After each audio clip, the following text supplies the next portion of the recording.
हुसैन दी बारगाह च मैं नहीं गया तो मैं जाना चाह रहा हूं लाडली बेटी दी शान से इको शेर दो लेना दा कि मक्तल भी परेशान है और खंजर भी शर्मिंदा है। मक्तल भी परेशान है और खंजर भी शर्मिंदा है। शिमर खौली इब्ने ज़ियाद शिमर शर्मिंदा है। कहते हैं हमने तो काट डाला था हुसैन फिर भी जिंदा है।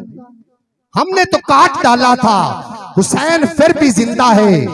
हुसैन फिर भी जिंदा है। अली की लाडली बेटी तेरी अजमत को सलाम। सुना है तेरी वजह से हुसैन जिंदा है। सुना है तेरी वजह से हुसैन जिंदा है। हो नारा लव्या नारा तकबीर नारा रिसालत नारा हैदरी। जनाब मोहतरम आओ खिताब लाजवाब सुनिए। ये नकाबत की झलकियां फिर किसी दिन इंशाअल्लाह ताला मुकम्मल तौर पर अगर मैंने मौका मिल गया तो जरूर नकाबत पेश कर सा। जितने के बाब आए बैठे हो मेरी फिर दुआ है मालका जितने के बाब आए बैठे रूहानी जिस्मानी मर्ज़ा तो पनाह अता फरमा।